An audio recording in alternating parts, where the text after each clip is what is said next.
Good morning, everybody. So it is intentional this morning that we speak the way we're speaking. And who is speaking with us today? It is not merely to be inspired, oh gosh, yes, at least that. But it is not just that. We are here together as ecosystems, as educators, as brilliant teachers, as brilliant learners, in order to design, to respond to a system in our country, as Paula just said, that is now at the point of national emergency, and to learn how to go from point A to point B and create a system that is sustaining. So today, this morning, our final and speaker, our third speaker, not a final speaker, it's a rare moment for me, though, to be up here and to have the opportunity to introduce a hero of mine. I'm in that sort of age group where that doesn't happen any readily at this point. But I have an enormous honor today.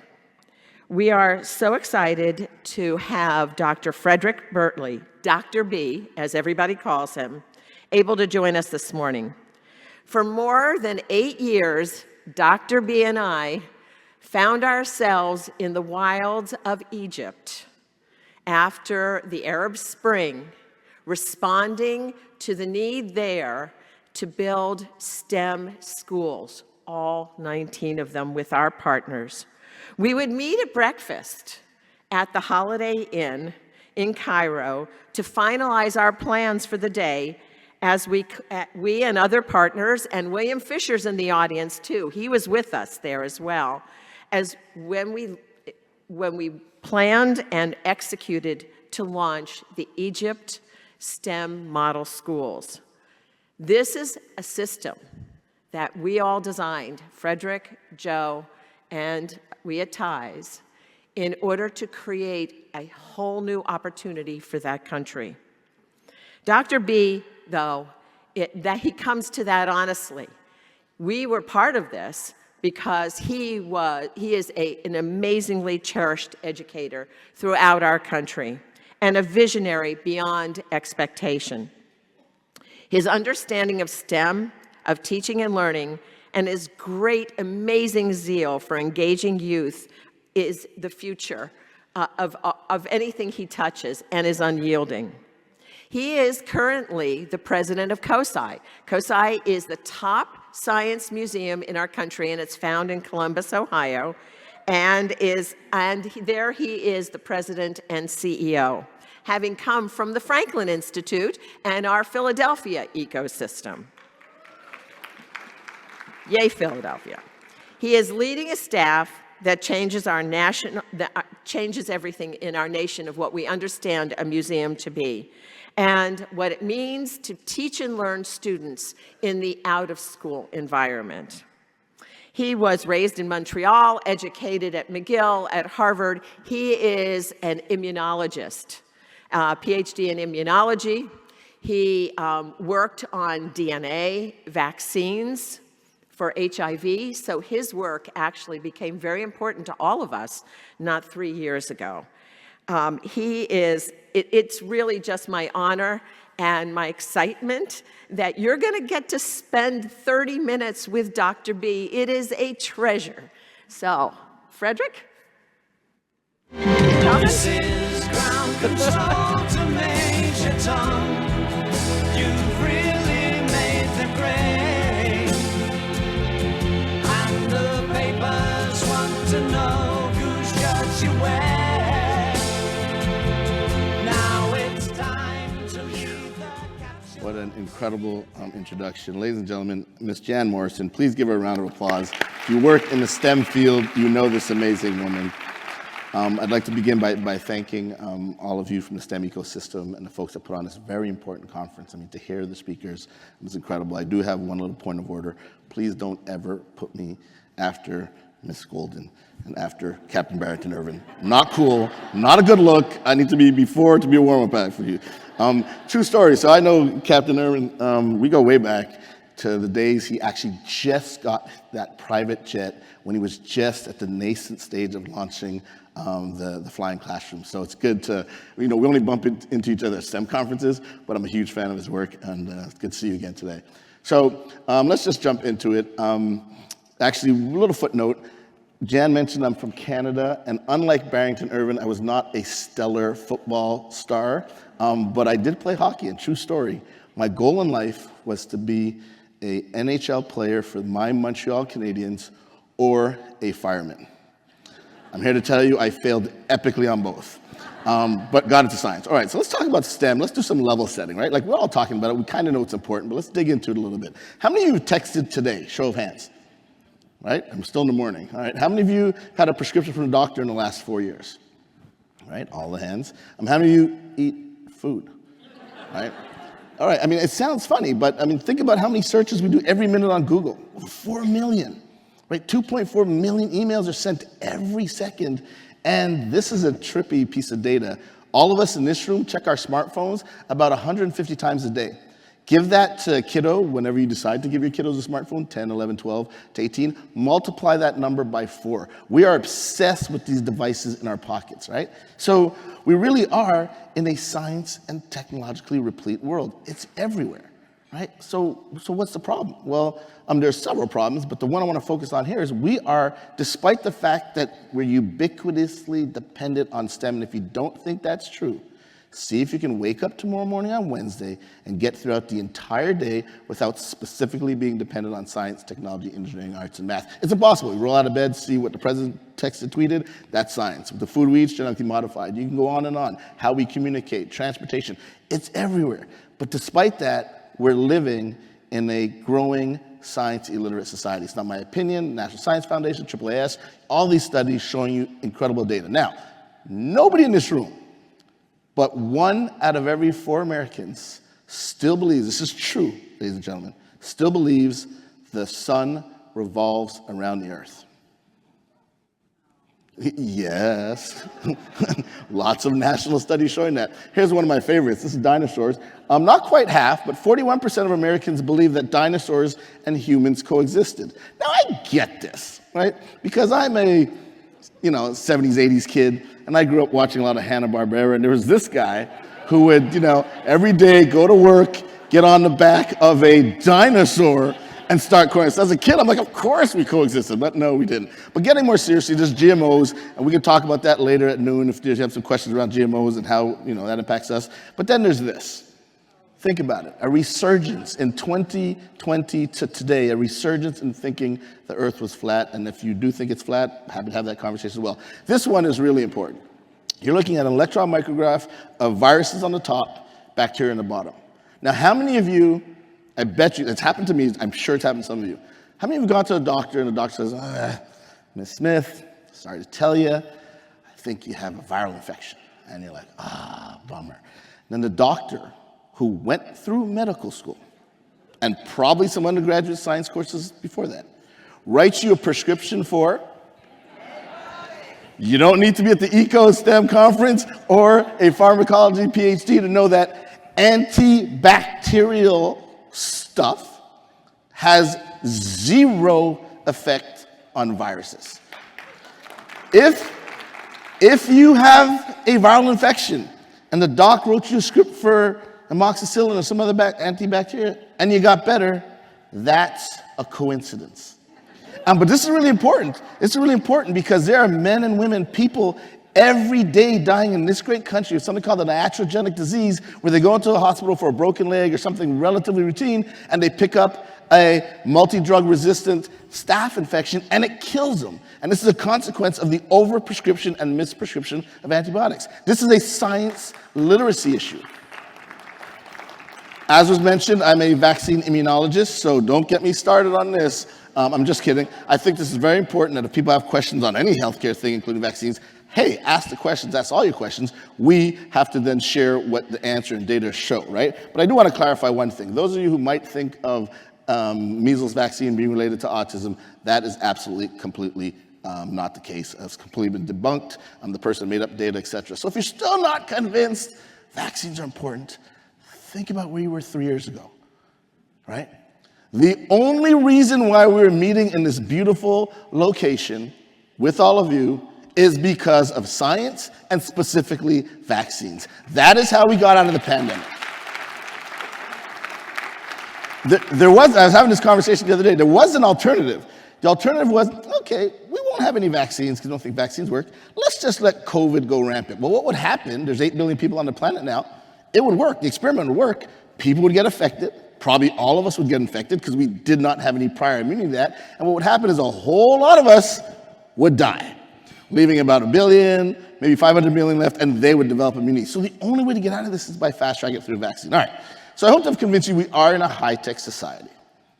And the future, you heard a great conversation with Ms. Golden about job opportunities. I mean, it's everywhere, right? Right now we have about 8.6 million STEM jobs in the US, of which 1/4 of them are still unfilled. So you talk about workforce opportunity, right? And we're not talking about necessarily getting a PhD or being a great Captain Barrington Irvin and flying around the world, but you can get, as was mentioned, a 2-year college degree and start at 60 all the way to $100,000, $110,000. This is what manufacturing used to look like.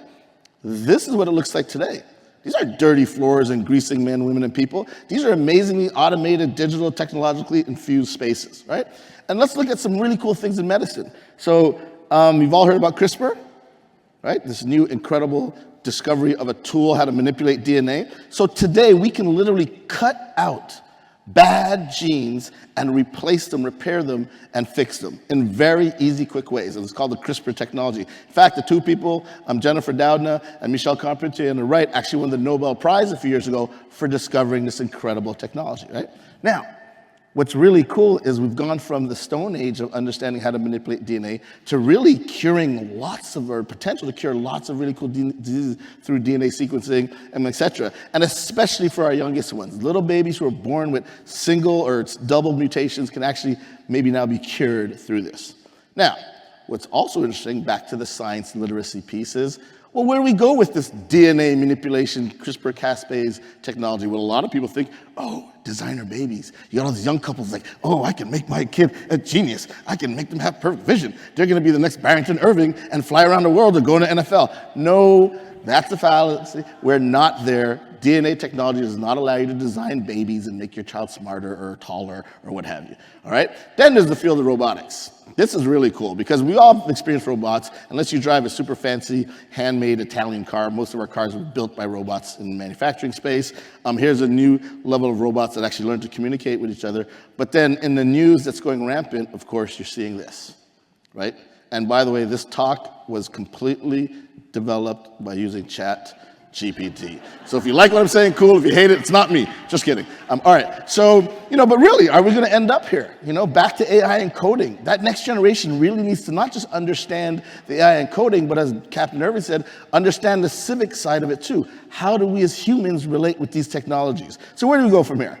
We go to this great community, right? And everything that you all are doing to ideate, to innovate, and to implement. And so with that, I want to share a little bit about COSI's story. This is us. We engage, inspire, and transform lives and communities by being the best partner in science, technology, and industry learning. We're located in Columbus, Ohio. And yes, small Columbus, Ohio, we are the #1 science museum in the nation 4 years running, according to USA Today. So really excited about that. Shameless plug, it's been 100 years since they discovered King Tutankhamun's tomb. Dr. Howard Carter, the great English explorer, discovered it in the Valley of the Kings. This year is the 100-year anniversary of it. They're celebrating it all around the world. The only place to see the King Tut exhibit, it's open now in the United States. The only place is at COSI, so come check it out. We do all kinds of other things. We take science out the building through something called the Science Festival. And you talk about inspiration. Here's a fun shot of how we're kicking off our Science Festival. We put a whole bunch of folks from corporate America, as well as a few elected officials in lab coats. We put them to work. You know where this is going. We're making a catalytic reagent reaction.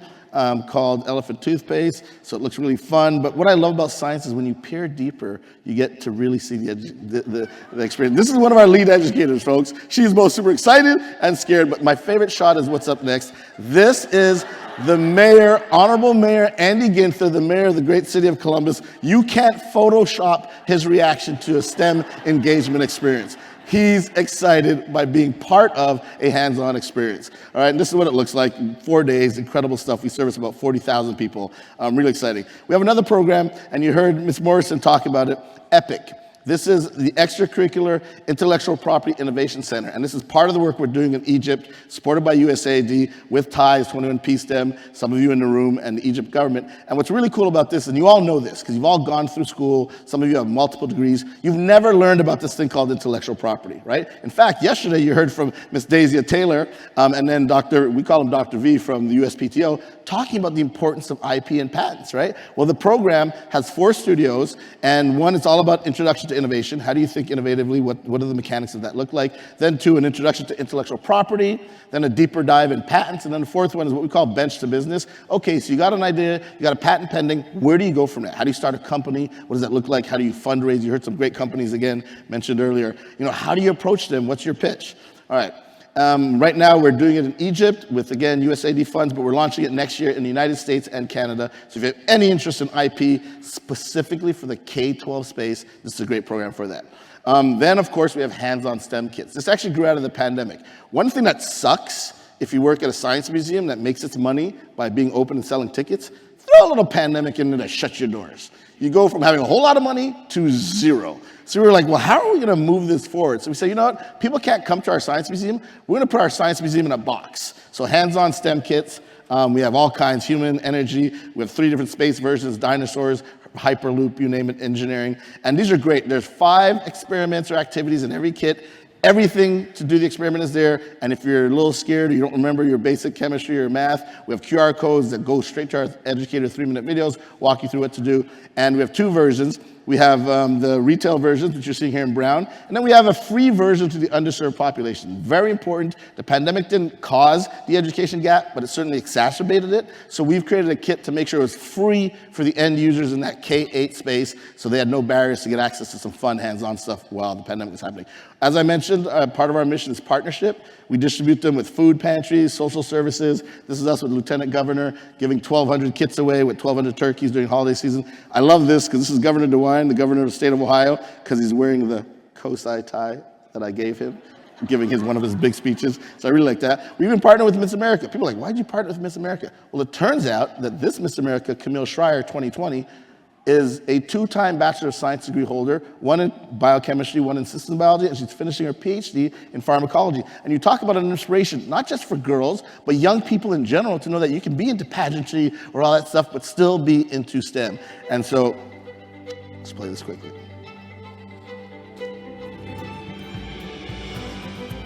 Her Royal Scientist is the newest COSI kit available just for you. It has 6 great activities that are all based around different areas of STEM. My favorite is the elephant's toothpaste chemical reaction, and you can do it yourself at home.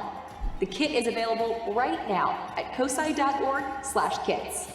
And so not only is she a steward about wanting to get the message out, she actually goes and tours the country doing this. This is her with us at the Children's Hospital giving out kits. Then we left Ohio. We went to we're about 17 different states here. This is us in D.C. with the Smithsonian. We always identify Title I school children, etc. This is one of my favorite images because these kiddos are skipping down the street, not because they had a new jump rope or some new candy or video, but because they had a hands-on STEM kit given to them. I just love it.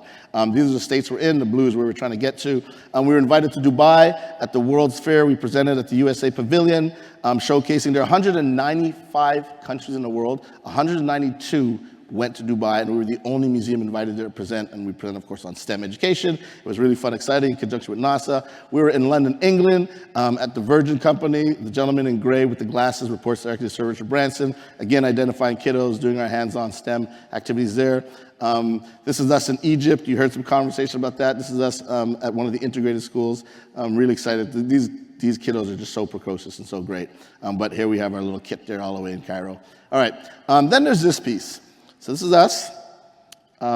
I am from Montreal, Canada, but my roots are from the Caribbean, not dissimilar from Mr. Barrington Irvin. And so this is us in Barbados, and I'll just play this short video.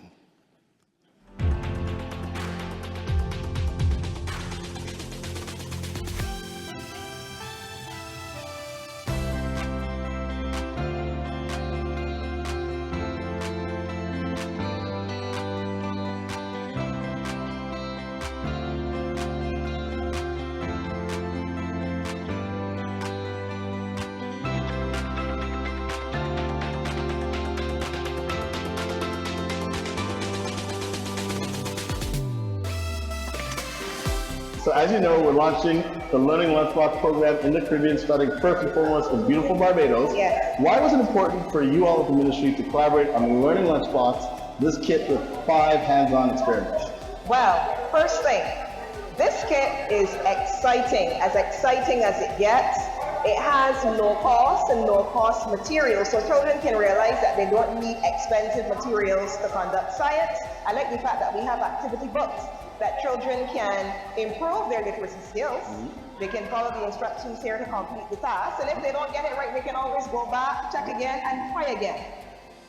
This is science in a box, right? And I think that children will really appreciate this.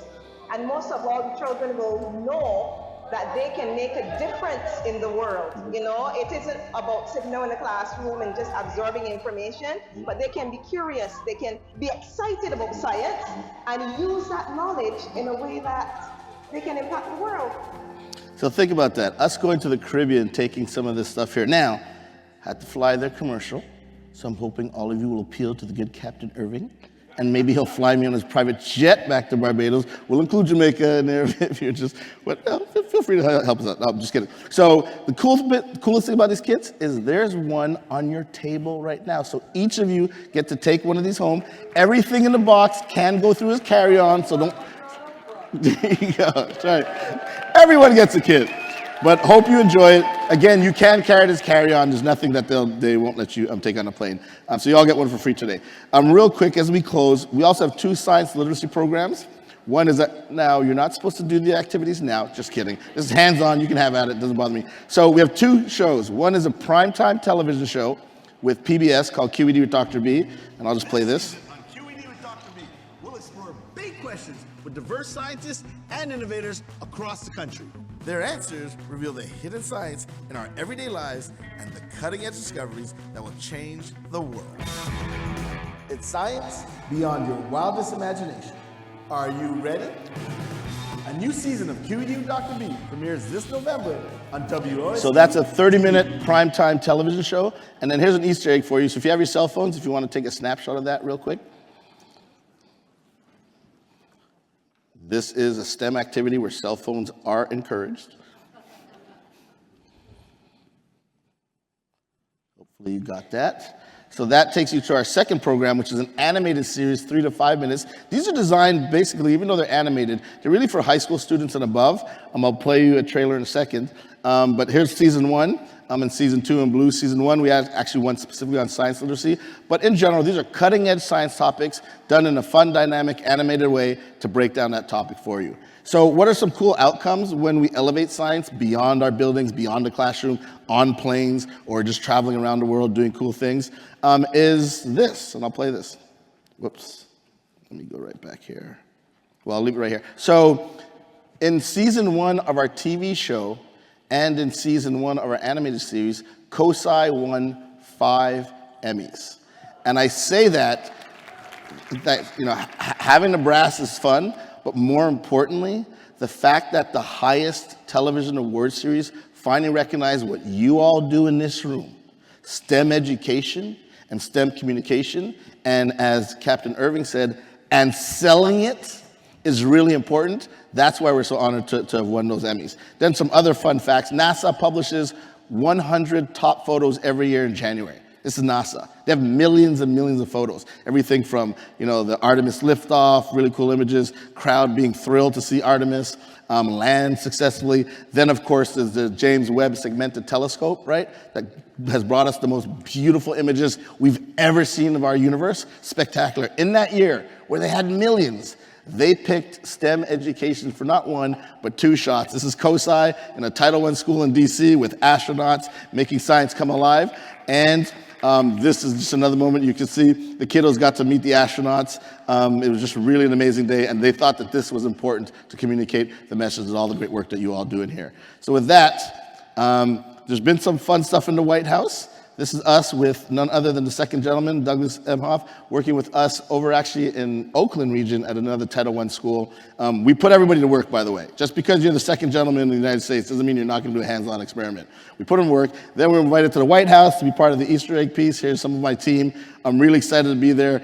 This was a little shaky for me because I'm a scientist. So I have to swallow or eat humble pie, as they say, and be like, okay, fine, maybe there's a rabbit. Maybe the rabbit lays eggs. I don't know. I had to ignore my science brain and go along with it because after all, I was at the White House. It was really fun. This is us again having a good time. But yes, we put none other than Hunter Biden to work in our STEM tent right next to NASA. Now, before you ask, I did not ask to see his laptop, all right? Don't bring that up. But it was really a special day that, again, the reason why I highlighted that in the White House is this is their Easter egg roll. They do 2 things that are massive for the public every year. One is their Christmas tree event in the December period, and one is the Easter egg roll. And again, they picked the work in the field that you all are in to be showcased on their lawn for 35,000 families. I mean, it was unbelievably packed. So in closing, I just want to do a nod for consideration. Diversity and inclusion, why? And to talk about that, I'm just going to play a little bit about this. We are Lord. You will be assimilated. Resistance is futile. No, no, no! Resistance is definitely not futile.